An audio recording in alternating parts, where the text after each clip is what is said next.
Ito na naman po, live na naman po tayo ulit at atin pong tunghayan yung kasalukuyan po. Pakinig po tayo. The wife out the door. The husband was already surrendering and even started to strip naked to show he had no drugs or firearm on his body. He said in the Filipino language, "Sir, malinis po ako, mag-uubad ako, sir." Translation in English, "Sir, I am clean. I will strip naked, sir." Still without mercy, the men shot and killed him. After killing the husband, they arrested the wife and accused her with falsified and non-bailable charges. When the deceased mother and cousin went to the police station to find out what happened to the young man, because they were not in the scene of the crime when it happened, the two were also summarily arrested and charged with fabricated crimes. The Honorable Chamber confirms the charges in this case. The witnesses and evidence will show that those who were smeared by Mr. Duterte before they were killed, they were inside their houses, sleeping peacefully with their families, eating meals with their loved ones, playing with their children, or hugging their wives. Others were merely walking along the street, having snacks on the roadside eatery, or flying through earning a poor man's living. They were all doing ordinary, peaceful, and plain human activities. Confirming the charges will restore the dignity of those who were killed and the honor of their families. The prejudice suffered by the families of those killed did not begin and end with the killings of their loved ones. Each killing set off a chain reaction that is continuously churning out a daily crucible of harm, damage, and loss. By masterminding the mass murder of mere suspects, Mr. Duterte has brought irreparable and endless harm to the families. An overwhelming majority of those killed were the sole breadwinners of poor families.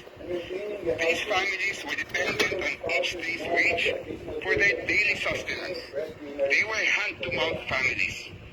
With the death of their breadwinners, the widowed spouses, a majority of whom are women, have had to take on the roles of two parents. On top of taking care of their children and maintaining the household, the widowed spouses now have the additional burden of being breadwinners for their families. Families have been driven to even far more serious destitution, Your Honors. The damage to the children is immeasurable. Their development and upbringing have been permanently compromised. They have been walking through life with one missing parental limb.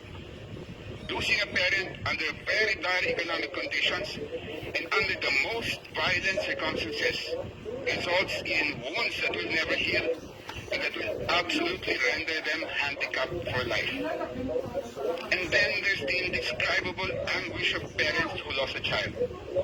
No parent is supposed to outlive a child. Parents suffer a lifetime of grief when a child dies ahead of them. And the lifetime grief is unimaginably worse when the child dies under the most inhuman circumstances. The crimes masterminded by Mr. Duterte did not only affect individuals but whole communities. Across the Philippines, numerous urban communities of the most impoverished villages were scarred by the violence and abuses wrought by a lawless anti-drug campaign that further worsened the misery and trauma of residents in marginalized communities.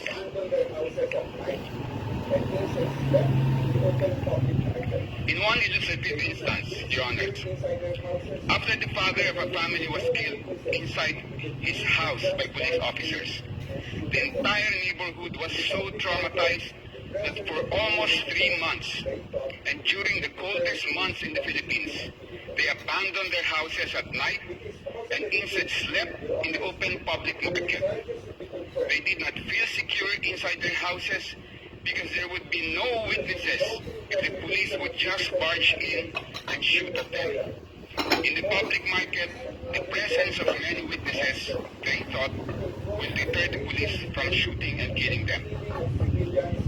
It is also the victim's view, Your Honors, that the charges should be confirmed because the resulting presentation of witnesses and evidence during the trial will force police and other law enforcement officers to confront the brazen depravity of the killing of civilians that they either personally committed or allowed to be committed during the Duterte reign of terror. In one operation, the police summarily killed 3 men, 2 brothers and 1 friend, in the very early morning. The police declared that the 3 were nanlaban. They fought back. But the neighbors saw otherwise. The whole neighborhood was so horrified at the macabre treatment of one of the fatalities. The bullet-rated body of one of the 3 men was brought out from the 2nd floor window and dropped to the ground because the police could not bring the body out through the doorway. When the body hit the ground, the neighbors recoiled at hearing the body emit a cry. Aray! Translation in English, ouch! The man was still alive when his body was thrown to the ground, and the police just left him to bleed to death. The trial will hold a mirror to the police force and compel them to see how they were turned into executioners and assassins, and their organization transformed into a gigantic criminal organization or turned into a killing machine by Mr. Duterte. The Philippine National Police and the drug enforcement agencies have not made any initiative to purify the corrupted minds of their officers and personnel to our knowledge. The trial in this case will be a tremendous teaching opportunity that can work to rectify the warped and depraved minds of Philippine security officers. The charges need to be confirmed, Your Honors, for the sake of the entire country, which has been desensitized or made numb by the massive incidents of impunity and the glorification of impunity promoted by Mr. Duterte. The whole Philippines needs to know the real story during those bloody years. There has been no opportunity for the entire country to really find out the whole truth of what happened. It has been hush-hush, tidbits of sporadic news, and always drowned out by trolls who mass produce and broadcast false, fake, and fabricated news. The victims also attach a very important historical significance to this case. If the chamber confirms the charges, the trial proceedings will produce a historical record of the most bloody period of post-war Philippine history, a duty that the Philippine justice system has refused to perform. The historical account of the mass murder of so many Filipinos during the Duterte regime needs to be accessible to our future generations, just like the Nuremberg trials and the Tokyo trials, so that they will learn from it and not repeat the same mistake of selecting and glorifying leaders who preach and practice impunity.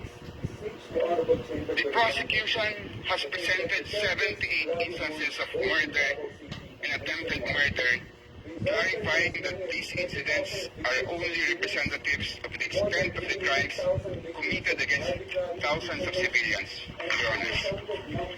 The victims beseech the Honorable Chamber to remember that Mr. Duterte's bloody rule, both in Davao City and nationwide, resulted in as many as 30,000 victims of killings, more than 300,000 victims of arbitrary imprisonment, and unaccounted numbers of victims of torture, sexual assault, and other forms of crimes against humanity.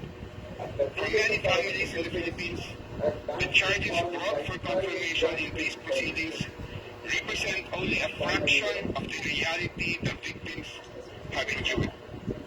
The victims beseech the Honorable Chamber to remember the hundreds of thousands of victims are banking on vicarious justice from this case. Finally, Your Honors,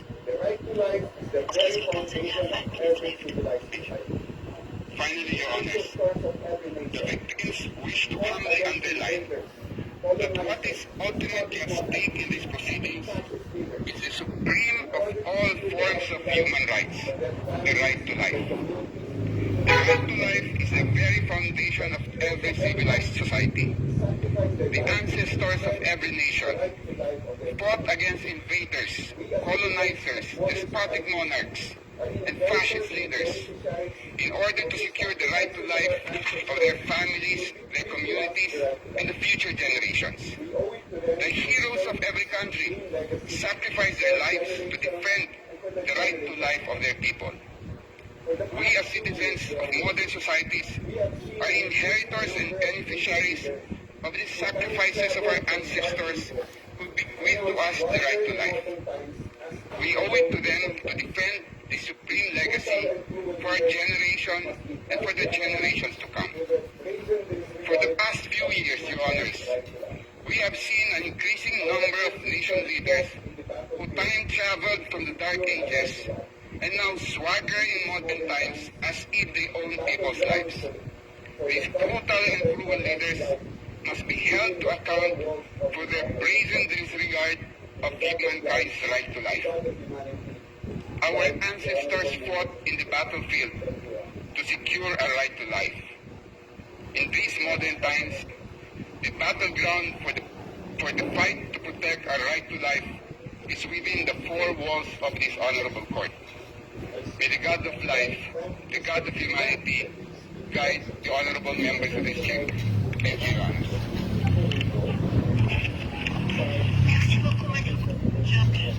Thank you very much, Councillor Butulyan. Now over to the defence. Mr. Cameron, please. Yes, and I thank Mr. Butulyan for his intervention. I feel that I ought to remind him that this is a court of law which decides matters on the basis of evidence, not on the basis of political demagoguery, Yan. not on the basis of a desire to effect regime change despite the democratic will. Certainly not on the basis of statements made by Ombudsman Jesus Crispin Remula, who professed that domestic justice would be denied, according to Mr. Butulyan, because of the lack of forensic reports and police reports. Now, I don't know which case Mr. Butulyan's metaphorical ship sailed into, but he clearly hasn't read the evidence. Whilst he was speaking, we examined the evidence, and out of that evidence we found at least 35 reports substantiating 49 of the incidents which are mentioned in the document containing the charges.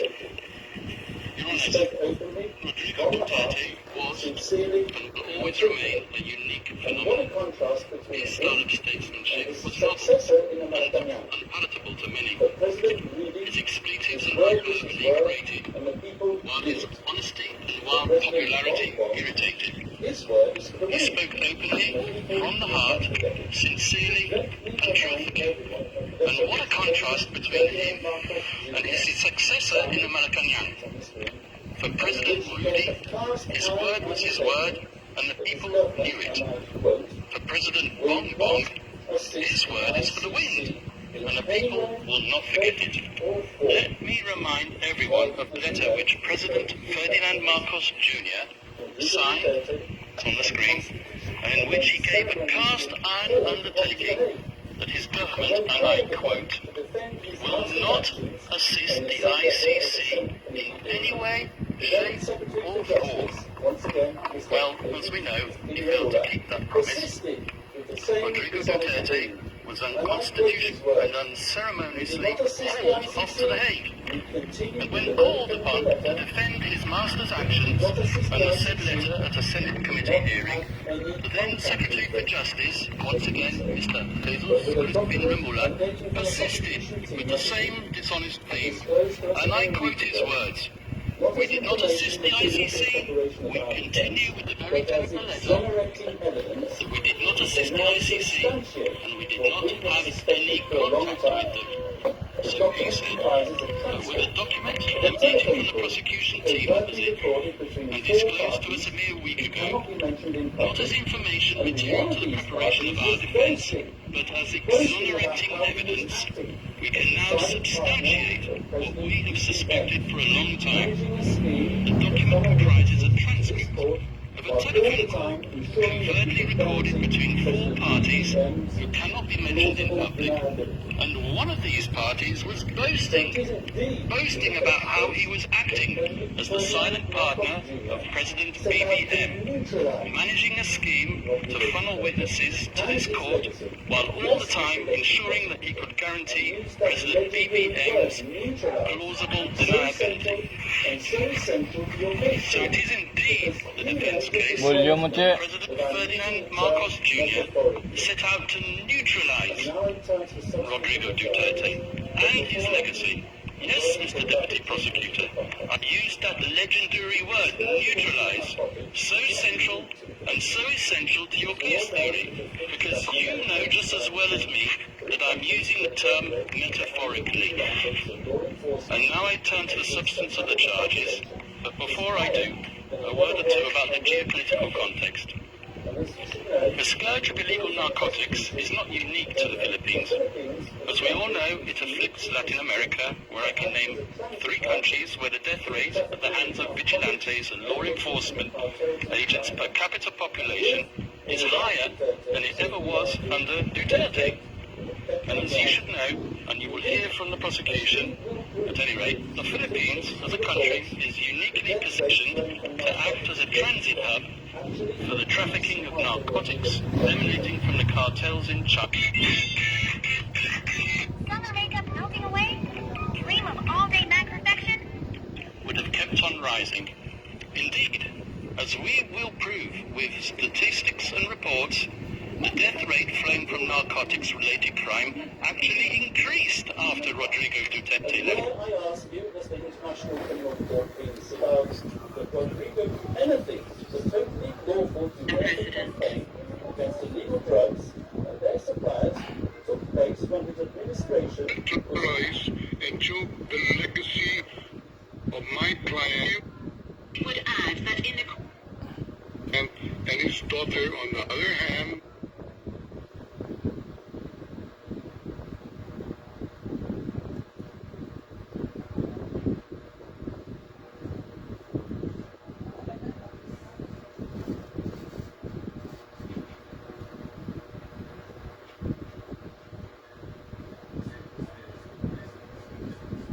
I would like to say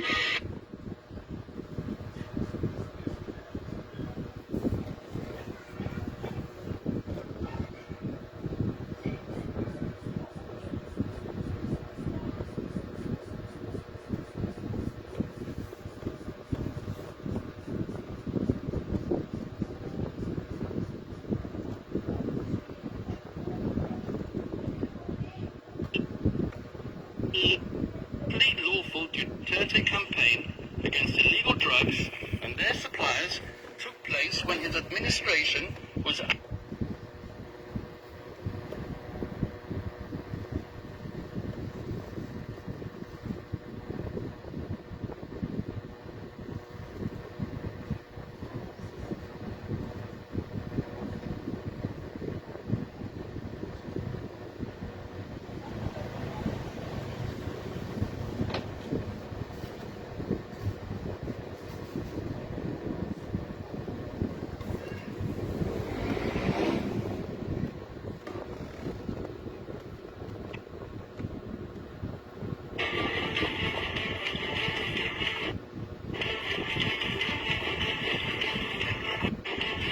Nag-lag yata. Nag-lag. Pati international news, nag-lag na rin.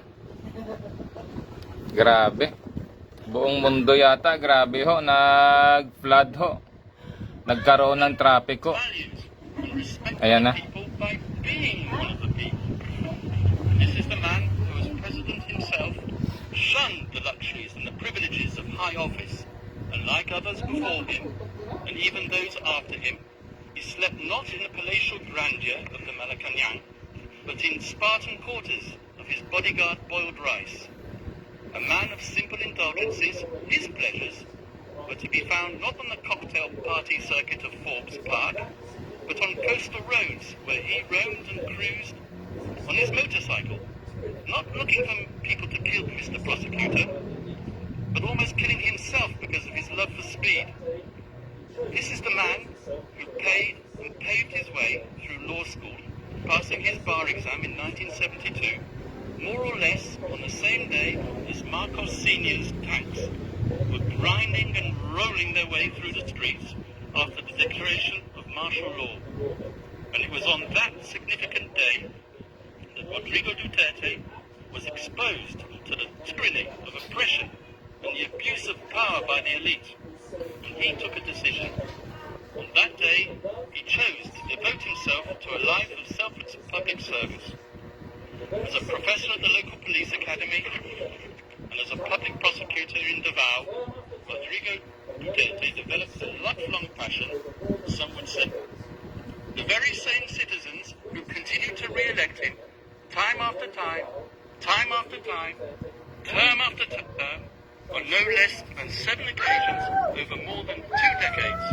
And throughout his 20 or so years Friend mo, Che. as the mayor of Davao, Rodrigo Duterte and his family transformed that city Best friend mo. from an outpost of communist insurgency and criminal violence into what is now one of the safest cities, not just in the Philippines, but in the entire world.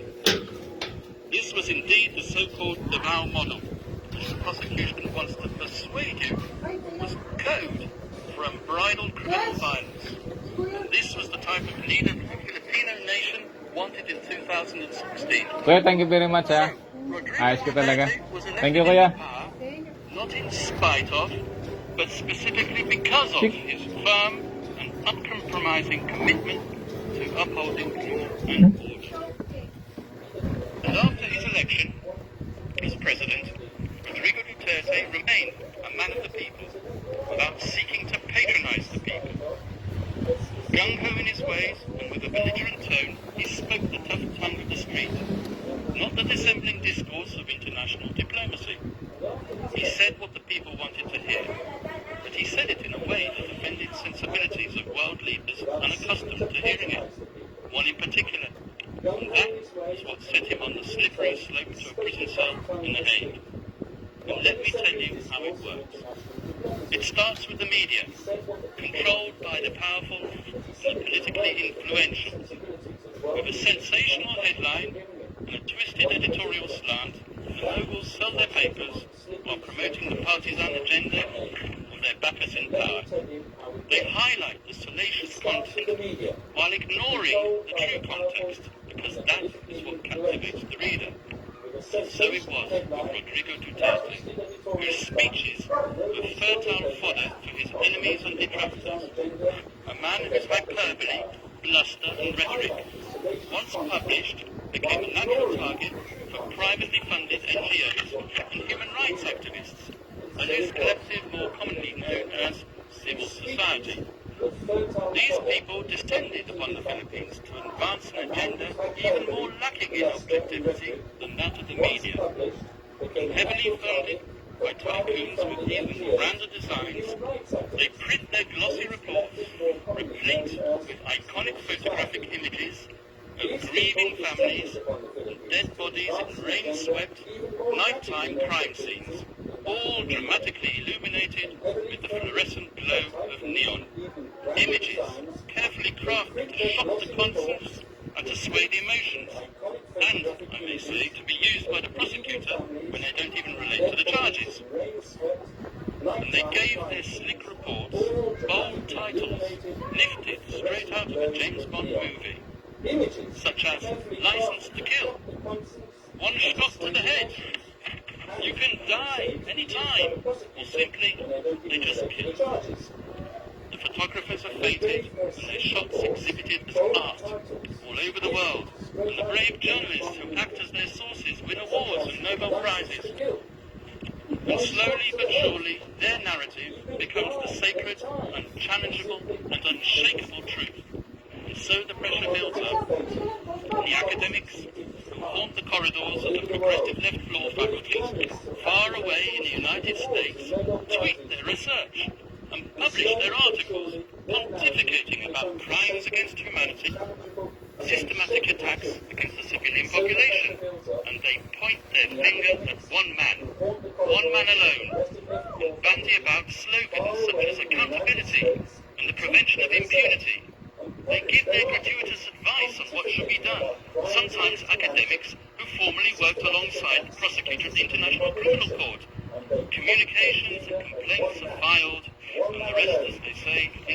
about slogans such as In accountability any event, and the prevention we're not gathered here today to judge a man on the basis of his coarse attitude or his vulgar language. This court has convened a confirmation hearing to verify whether substantial grounds throughout his 20 or so years tenure as the mayor of Davao, Rodrigo Duterte and his family transformed that city from an outpost of communist insurgency and criminal violence into the people's president. And since we are in a court of law, it is worth stressing, although I should not have to, cases are decided on the basis of evidence, not supposition, not rumour, not spicy gossip, and certainly not on the basis of political rhetoric and bluster. Because at the end of the day, were it not for those belligerent and controversial speeches, there would have been no impetus to bring the people's president to The Hague. I would ask you to keep an open mind and to question not just whether that evidence justifies a cause, particularly with respect to Duterte rhetoric, as we will prove during the has been selectively presented, but whether there exists evidence which the prosecution has failed to produce. And I say this with justifiable cause, particularly with respect to the Duterte rhetoric, as we will prove during the substantive part of our submissions, the notorious speeches on which the prosecution relies have been cherry-picked to suit its narrative, while ignoring the many other speeches when the former president tempered his bombastic language by clear reference to the principle of lawful self-defense. We, the defence, have read as many of these speeches as we can find. In fact, in our poky little office on the top floor of the furthest building away from this complex, we have a counter which ticks and ticks. And whenever we come across a speech which contradicts the prosecution's murder theory by reference to self-defense, we give a cheer. And the counter goes up once more, and we celebrate one more nail in the coffin of the prosecution's case theory. As the statistics stand as of today, in contrast to the 20 speeches on which the prosecution relies to prove incitement to kill, we have found 35 more which say the complete opposite. Let me give you two examples from the very speeches that the Deputy Prosecutor himself cited today. 35 more which say the complete opposite. Let me First of all, two examples from the very speeches that the Deputy Prosecutor himself cited today. so this is what the Deputy Prosecutor said. Those of you who are still sober, those of you who have tried illegal drugs, who don't want to die or get hurt, don't rely on the priests, including human rights advocates. They won't be able to prevent death. So it goes on. But if we look further on, in the very same speech, something which maybe the Deputy Prosecutor alluded to, They won't be able to prevent the death. So it goes on. this is what he had to say. To our police officers and other officials, do your job, and you will have the unwavering support of the office of the President. I will be with you all the way. Abuse your authority, and there will be hell to pay. For you will have become worse than criminality itself. So there you are. You have it straight in your face. Textbook, exonerating evidence within what is claimed to be the prosecution, including evidence. I won't take up my time by showing you the second speech, but there is one. If I have time for it, I will show it to you. So if you add to that another 10 speeches out of the 20 speeches on which the prosecution relied in its document containing the charges, after all, we are in a court of law, and we rely on evidence, and what is the evidence that's produced in these speeches? 20 of them. 10 of them, I submit, and we will show this in the substantive part of our submissions, contain exonerating evidence which support the defence case theory.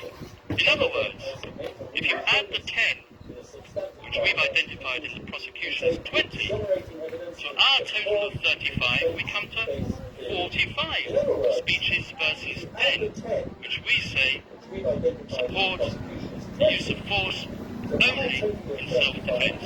That is, 350% more speeches in favour of our defence, and 354% more reasons not to confirm the charges. Turn off the fan. Bet the bottom dollar that at the end of today's proceedings, either the victim's self-styled legal assistant to ICC counsel or a prosecution intern be tasked with scouring the web, looking for the means to prove Kaufman wrong. I will declare it, and I'll declare it loudly and clearly, if the prosecution didn't know it already. It's not enough to state that since the former president made those extremely inflammatory statements and deaths occurred, Minimize mo nga yan. as a matter of course, be criminally responsible for those fatalities. At this stage of the proceedings, the prosecution needs to show substantial grounds to believe that the former president actually desired and foresaw that people would be killed as a result of his incendiary language. For the prosecution to assert that Rodrigo Duterte hoped for deaths to occur or was recklessly indifferent as to whether deaths would occur, which he was not, that's insufficient. So once more for the record, Rodrigo Duterte's language was aimed not at suspected drug pushers as the prosecution would have it, but directly at those poisoning society with their substances, and not, I stress, with lethal intent. His rhetoric was calculated to arouse fear and obedience, to instill fear in their hearts, and to inculcate a respect for the law in their minds. Nothing more, nothing less. That was his intent, and Volume. criminal. And as many of these drug pushers demanded to enter prison. I remember seeing the images on the television, lining up to surrender and to enter prison. Now, I challenge my colleagues opposite to prove otherwise, because as we all know, in a criminal process, the burden of proof is on the prosecution. They brought this case, and they need to prove it. Rodrigo Duterte need not convince the world of anything, and that is to his fortunate advantage given his current medical condition. He stands behind his legacy resolutely, and he maintains his innocence absolutely. Now, I turn to the general fairness and objectivity of the investigation, which, as we all know, is meant to be an impartial evidence-gathering exercise. As an ex-prosecutor myself, I'm used to investigating agencies pursuing all reasonable lines of inquiry, assimilating all testimonies, and digesting all documentation and forensic evidence, recommending who to target for prosecution, but not so with this prosecution. When we, the defence, study the course of the investigation in this case, one thing is plain as a pikestaff. The chief prosecutor of this court, Mr. Karim Khan, not only failed miserably to carry out his duties under the Rome Statute, requiring him to examine exonerating circumstances as well as incriminating, but he single-handedly contaminated it, so we alleged, by pursuing a one-track crusade with a view to a predetermined objective. Let me explain. Although the ICC officially authorized an investigation into the so-called Philippine situation in late 2021, it was deferred a few months later back to the Philippines for the official investigation to resume only in late 2023. But the real meat of the investigation into Count 1, relating to the activities of that fictitious construct, the avowed over the years of his governance, all the way back in 2018, during its so-called preliminary examination, the prosecution had an individual who will be referred to as P1 handed to them on a silver platter. This P1 had been interviewed at an earlier date by none other than Chief Prosecutor Karim Khan, in his former capacity as a private lawyer, and the self-professed This P1 had been interviewed at an earlier date by none other than Chief Prosecutor investigation into Count 1, relating to the activities of that fictitious construct, the Davao Death Squad, that effectively started way before then, with the sole objective of nailing Rodrigo Duterte. Indeed, all the way back in 2018, during its so-called preliminary... Yan ang problema, nawalan ho ng internet, pati ho yung ICC mismo nawalan din ng internet, ewan ko ba, siguro nag-traffic, na flooded yung system nila, hindi kinaya, nawala ho internet oh. Grabe ho. Nawala ho ng connection. Dapat naka-satellite ito. Liban sa internet. Nawala talaga oh. Fix mano, mamatay man ako. Wala. Nawala po. Nawalan po ng connection na wala oh. Pati o sa YouTube nawala. So diyan po natin makita na ang presentasyon ho ng ebidensya talaga hong political eh. Opo. Political ho habang ho nag-aantay tayo ng signal na makabalik. Makita ho natin diyan na ayan na. Role as the mobster in chief. The same Rodrigo Duterte Pawala-wala eh. is the mobster in chief. The same Grabe ho. Kaya again sa atin ho, yung kahit sa kriminal, may mga related at almost identical iyan. When it comes doon sa prosecution, ikaw yung nag-file ng kaso, the burden of proof nasa sayo. Ganun ho iyan. So, sa akin naman ho, sakaling mag-file ako ng kaso, halimbawa, the burden of proof na sa akin ho. Hindi na ho masyadong mabigat yan para sa akin kasi meron ho akong hawak na mga documentary evidence to prove na there was an abuse of authority and abuse of discretion sa ginawa sa akin. The violation of the Republic Act 6656 and the Constitution itself, which is the Article 3. I was not given due process, neither my constitutional rights. My constitutional rights was violated ho. And dahil nga nag-submit na ako ng documents and with the second na directive ho ng Office of the Commandant of the Philippine Coast Guard, hindi pa rin ho ako na-deliberate at ayaw talaga ako ipaharap. At ginagawa ho, dinelay ng dinelay. At nung last November of 2025, naglabas ho sila ng initial evaluation.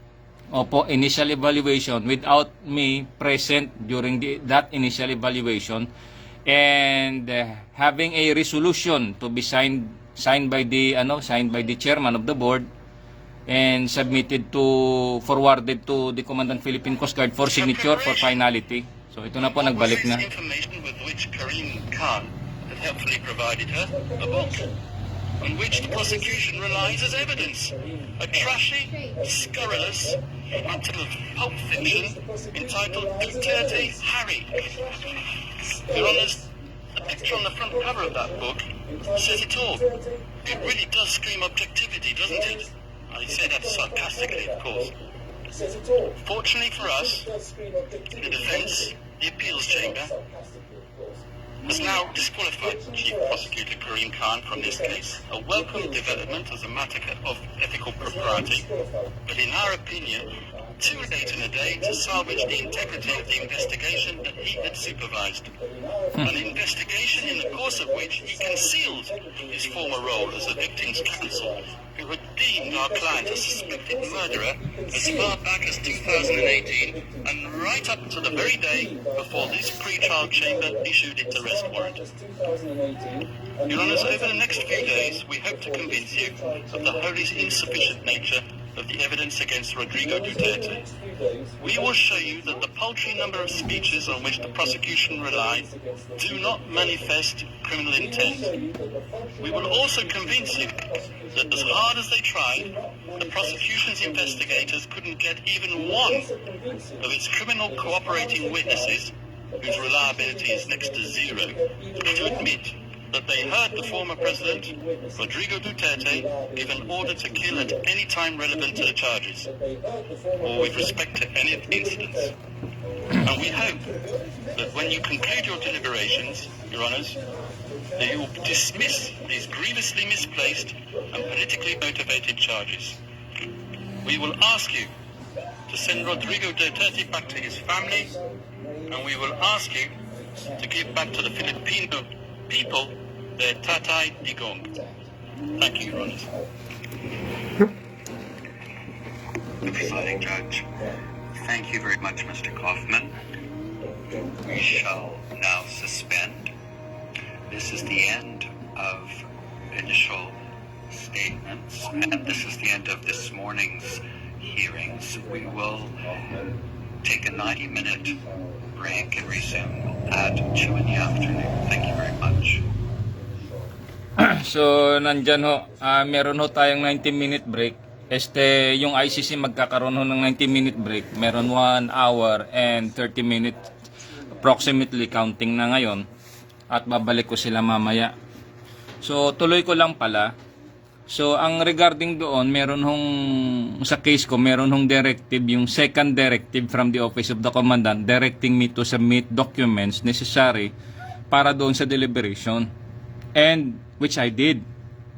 However, during that deliberation, ang tawag pa nga nila, initial deliberation or initial evaluation.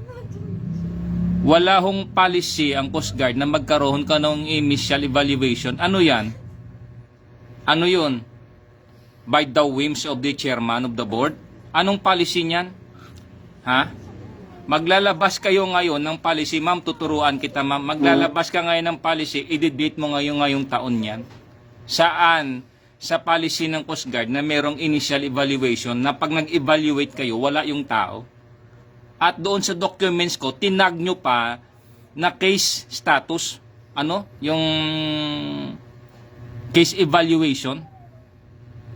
Anong klaseng terminology na case evaluation? Yung status ko is reinstatement status. At during that time, before you discharge me, was my reinstatement or reenlistment. Ha? Ongoing ho yung reenlistment ko. Ngayon, ma'am, magkanda o gaga ka ngayon, ma'am, sa gagawin mo. Tinuturuan na kita para hindi ka magkanda o gaga sa gagawin mo dyan, ma'am. Sa Coast Guard, naintindihan mo, ma'am? Nag-initial evaluation ka, anong referensya ng batas mo na nagkandak ka niyan? Nag-submit ka pa ng initial evaluation mo, ng resolution mo, gamit ho yung board na kung saan ikaw ang chairman, at nag-recommend ka kay commandant, pinorward mo kay commandant, lahat ho iyan. Makitaan ka ng merong abuse of authority ka and abuse of discretion at meron ka hong tinatawag na ignorance in a sense of law and justice. Ha? Mantakin mo, isa akong PO second, ginawa mo lahat ng kapangyarihan mo para gaguhin ako, pati ho yung Coast Guard, ginaganyan mo ho. Yung iba kong mga kasama, malungkot, itong totoo niyan, marami yung non-officer o enlisted personnel na talagang tin-turn down ako. Hindi nyo ho naintindihan ho yung kalagayan ko. Kung kayo ho sa kalagayan ko, baka hindi nyo alam yung gagawin nyo rin. At sakali man kayo ang sa kalagayan ko, nagtanong kayo sa akin, ilapit nyo sa akin, tutulungan ko ho kayo. Lahat ho ng talino na tinatago ko, ibubuhos ko sa inyo. Sabihin nyo man magkaaway tayo, pag yan ang ginawa sa inyo, dinischarge kayo without due process. Abay ho, ituturuan ko kayo. Hindi ho ako mangingimi at hindi ho ako matatakot na dahil opisyal siya, ganon. Sinasabi ko sa inyo, this is a form of subversion. Destroying the very Coast Guard institution. Which institution? The Philippine Coast Guard institution. Ganon ho iyan. Mantakin mo, ma'am, hindi ka nahiya, itag mo yung aking documents diyan, case evaluation. Ano yung case evaluation? Ano kaso ko, ma'am? Ha? Criminal ba, ma'am, yung ko, ma'am? Yung nagre-re-enlist ako during that time, nagre-re-enlist ako with a directive from the commandant. Is that a case? Grabe ho kayo. Grabe ka ho. Antayin-tayin mo lang, ma'am. Talagang gabaan ka rin sa ginawa mo. Ngayon, nagda-damage control ka lahat ng pinagagawa mo dahil siyempre, nasa state of, panic eh. You are in a state of panic. You have conducted the initial evaluation November of 2025 and issuing a resolution forwarded to the Commandant Philippine Coast Guard stating that I am not eligible for reinstatement is because of one reason. Anong sinabi sa akin dito nang tumawag ng isang officer? That I have no more than 10 years left to serve the Philippine Coast Guard. What an idiotic recommendation. What an idiotic assessment. Kasi saan ako, ma'am? 24 years dyan ako eh. Dinischarge mo lang ako, honorable eh. Yan ang problema mo. Ang laki ng problema mo, ma'am, sakaling yung adik na nakaupo ngayon, mapalitan yan, ha? Gabaan ka rin, sir. Pinagtanggol kita sa YouTube. Nakipagdebate ako kahit hindi ako lawyer. Tinalo ko yung kadebate ko doon. At makalipas, uulit-ulitin ko ito. 2-3 linggong nakalipas, naglabas yung in-bank ng Comelec. At yung sinulat ko doon sa YouTube, sa pakikipagdebate ko, yun din yung naging desisyon ng Comelec. Tandaan nyo, sir. Ipinagtanggol kita, tinraidor mo kami. So, Amerika, ha? Ulitin ko ulit ito, i-post ko ulit ito. Sinasagot ko ho yung panawagan ni John F. Kennedy. At ibinibulgar ko rito yung tanim ng dragon na traidor. There is indeed an imminent threat, an imminent danger ongoing. Welcome ho sa CIA. Welcome sa Mossad. Welcome ho kayo. At least alam ninyo. Ha? Alam ninyo na merong tinatawag dito national subversion. Meron ho.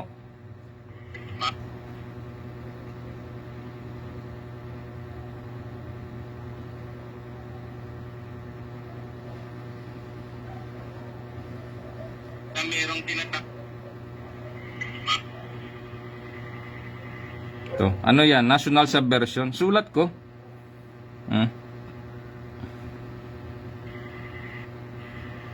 Ganun kayo katatapang, ma'am. Pag isang ultimo dyan sa Philippine Coast Guard, sa taas ng ranggo mo, hindi ka na nahiya, hindi ka natakot sa Diyos, pero sa demonyo, takot ka. Takot kayo dyan sa mga multo, dyan sa Coast Guard. Natatakot kayo, pero sa Diyos wala kayong takot. Hindi mo naisip, pamilyado ako, ma'am, pamilyado ka rin. Sana tinitingnan mo, tao sa tao. Tao ka rin, ma'am, eh. Bakit ano tingin mo sa sarili, ma'am, Diyos? Eh kung Diyos ka pala, ma'am, bakit mo ako hindi hinarap? Hanggang ngayon, 2 beses ako nag-call sa'yo dyan. Prior na sabi mo sa akin, pinadaan mo doon sa isang opisyal, sabihin mo sa kanya na napermahan na. What a moronic na idea yan, ma'am. Ha? Coast Guard ako, ma'am, pinaburan mo yung anong moral and welfare dyan, ma'am, sa tinta at papel? Na Coast Guard ako, ma'am? Ha? 24 years in the service ako, ma'am. Isang beses lang ako humiling ng panalangin sa iyo. Hindi mo ako pinagbigyan. Ano tingin mo sarili mo, ma'am Diyos? Ba't di mo ako hinarap? Ha? Senior ako sa iyo, ma'am, ah. Hindi mo ba, ma'am, kaya, ma'am, harapin ako, ma'am? Ang lakas ng loob mo, ma'am, binali mo yung utos ni Commandant, may chain of command tayo. Yan ang mabibigat, ma'am, na kasalanan mo. Meron kayong mission and function diyan sa Philippine Coast Guard, yung office mission and function. Ano ba, ma'am? Binayolate mo rin yun, ma'am. You advise the Commandant. It is not written in the mission and function as CO or staff diyan sa Coast Guard, in particular sa CG1, it is not written na you break the Commandant. And what is that breaking of the Commandant? Yung directive niya, binali mo. Nakalagay ba yan, ma'am, sa mission and function mo? Yan ang mga binabiolate mo. Ma'am, tinuturuan na kita kasi baka hindi mo alam. Ha? You have manifested. Ha? What is that manifestation? That you are gross incapacity. Your gross incapacity manifested during those issuance, during those acts you did prior my discharge, prior our honorable discharge sa Philippine Coast Guard. As an exemplar of a leader, did you see our moral and welfare? Anong action, ma'am, na ginawa mo para matulungan kami, matulungan yung institusyon? And we are part of that institution. Alam mo yung pledge of loyalty? Ba't hindi mo yan, ma'am, ginawa? Tama yan, ma'am, ibitin-bitin mo. Hanggang sa malintikan ka rin. Kasi,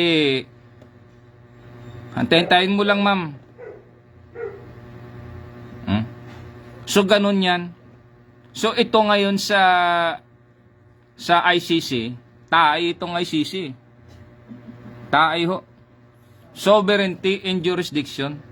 Kulang na lang sabihin kanina ni Kaufman na return their Tatay Digong. Vinayulate ho ng ICC yung sovereignty and jurisdiction of the Philippine Republic.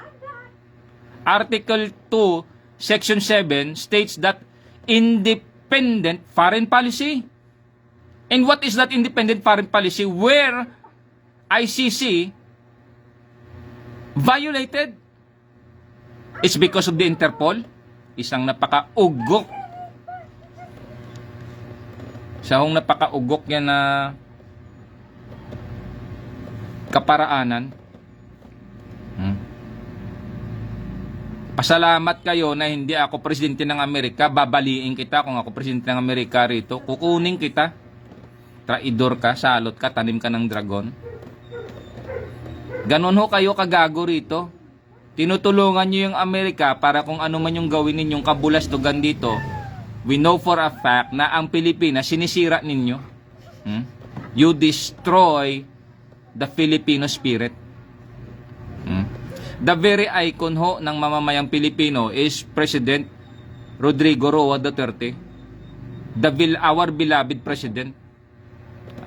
The strongman, visionary, prosecutor, attorney, or lawyer, educator, the vanguard of justice, of law and justice. Vanguard, tagapagtanggol ho siya. Mahal niya o yung Pilipinas. Anong ginawa niyo ho? Ngayon, sa tingin mo, yung Amerika, magago mo. Pinapabayaan ka lang. Ang masabi ko sa iyo ganito, inuuto mo yung Amerika, pero tandaan mo, there is a saying, ginawa ko itong saying you win by losing. And if you think you win because America is losing, well, it's not. Sinabi ko ho yan dyan sa Coast Guard matagal na panahon na. It's not when you lose that you win, or it's not when you lose that you lose. It's also you lose but you win. Ganon ho iyan. Pabor ho kayo sa EDCA. O lahat dito, kinukontra nyo yung Communist China. Kita sa mukha nyo double edge kayo two-faced kayo. And the spy game, kaya nyo bang bubuhin yung Amerika? Hindi ho. Kaya nyo bubuhin yung ibang bansa? Hindi ho. Nasabi ko rin sa'yo. Sa tamang panahon, pinapabingo ka lang. Tanim ka ng dragon. Sabihin mo maka-Pilipino ka kasi it's because to defend our territory, to defend our sovereignty, we need the Americans here to open new EDCA sites. But we know for a fact, you are destroying Filipino spirit. And you forgot, which you often states, the indomitable Filipino spirit. Yun yatang nakalimutan mo sir. Tawagin na lang kita, sir. Hindi naman kita pinapangalanan. Yan ang problema.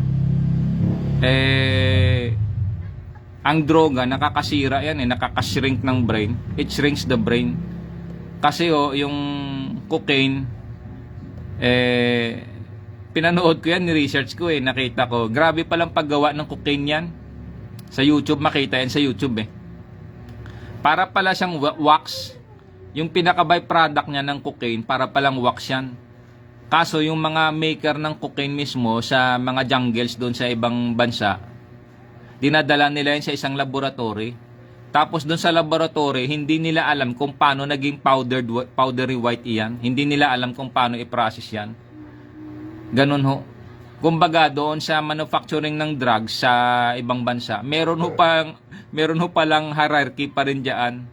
Hindi porkit nakagawa ka na ng wax na siyang pinakasangkap na ng cocaine, gagawin mo pang powder, meron palang pinapanghalo doon na hindi alam talaga ng mga drug manufacturer na yan. Yung pinakamataas sa kanila. Kumbaga parang factory na mismo. Tayo, nagtatanim tayo, nag-aani tayo, nagpapagiling tayo, yun na yung nilalabas na cocaine, pero dadalhin natin pa yan sa manufacturer, parang i-repack nila iyan. Tapos ano na yan, yung cocaine na, maigi pa nga sa palay kasi pag napagiling mo, bigas na yun eh. Pero yung cocaine hindi ho. Kahit na anong process mo, yung pinaka-end product niyan is yung parang wax. From that wax, dadalhin mo pa sa pinakamataas doon sa may mismong tagagawa pa talaga kasi may hinahalo silang mga chemical dyan na hindi mo alam. Yun na siya ngayon yung cocaine. Baka nga isa sa mga hinahalo nila dyan, mga buto-buto no? Dinudurog ng pulbo ng pino-pino. Kaya pag inihit mo, nahahay ka na ano ka. Pero later, dami mong masiraan ka ng ulo. Opo. Kasi kung ikaw nagko-consume ka ng kapwa-tao, ito historical naman ito, no? Nung World War II, kahit dun sa Germany, kahit dyan sa may China, ng ancient, ng time ni Genghis Khan, particular sa World War II na lang, ang dami hong nagkandamatay ng mga Nazi doon o German sa Germany mismo nung binumba na sila ng Allied Forces. Wala nang makain, gutom na kinakain nila yung mga tao na kapwa nila tao, kinakain nila, cannibalism. Ang mga gumagawa ng ganun, nasiraan ng utak ko. Ganun ho siya. So in short, kakatake mo ng cocaine, masiraan ka talaga ng ulo niyan. Mawalan ka ho ng wisyo. At nakakalungkot, laging sinasabi ho, the indomitable Filipino spirit. Pero siya din ang sinisira nito. So hanggang dyan lang ho muna. At naparami na yung aking sinasabi. Baka ho mawala tayo doon sa confirmation doon sa charges against Mayor Duterte doon sa ICC doon sa Hague. Pero akin masabi ko lang dahil nakaka-relate ho ako. Akin naman ho, pag nag-file naman ho ako sakali ng kaso, abay matibay ho kasi meron akong documentary evidence. At siyempre, natuturuan na kita ma'am, yung mga policy na mga batayan mo na magkanda ka ng mga initial evaluation, mga ganon, ganyan, anong reference mo niyan? Anong batayan mo? Oo, official ka. But then, there should be a guideline. So, hindi ho pwedeng walang guidelines yan. Ano tayo ma'am? Style ng tulisan ng NPA, mga ganyan, mga kangaroo court. Hindi tayo ganon. So, ganon lang ho. So, sa aking mga taga-subaybay, pagpasensya nyo na at nakapaglabas ako ng kaunting hinanakit at sama ng loob dahil mahirap po kasi sa kalagayan ko at patungkol sa mga kasama ko na sinasabi nila na kung ano pa man wag tayong bias. Tayo magkakabaro tayo, non-officer ako, non-officer din kayo, pero ganyan yung ginawa. Alam ko at alam ninyo sa loob ninyo merong maling ginawa. Alam ninyo yung utos, alam ninyo ang chain of command. Alam ninyo yung hierarchy. Alam ninyo ang tinatawag na RHIP. Alam ninyo yung emanating authorities from the commandant. 4 star yun, babaliin ng 1 star. Anong tawag nyo ngayon doon? So yun lang ho. Dahil dyan sa mga ganyang bagay, isang naalala ko si Napoleon Bonaparte, yung sa Waterloo, bakit siya natalo? It's not only because of yung putik of the terrain, it's because of his field officers na hindi sumunod sa utos niya. Ganon ho. So ganon lang yan ma'am, nagka-problema ka at magkaka-problema ka sakaling makapag-file ako ng kaso. Ang laki ng problema mo. Dahil lahat ng ginagawa mo dyan ma'am, puro damage control. So ganon lang ho iyan ma'am. So ano pa ba? Salamat sa Diyos. Abangan ho natin yung mga karugtong sa mga yugto ng confirmation of the crimes o charges against Mayor Duterte doon sa ICC. So again, ito po ang inyong host, Susukgang Jr. sa segment nating Vox Populi. Yung topic natin, confirmation doon sa charges against Mayor Duterte, ICC ho, sa Hague.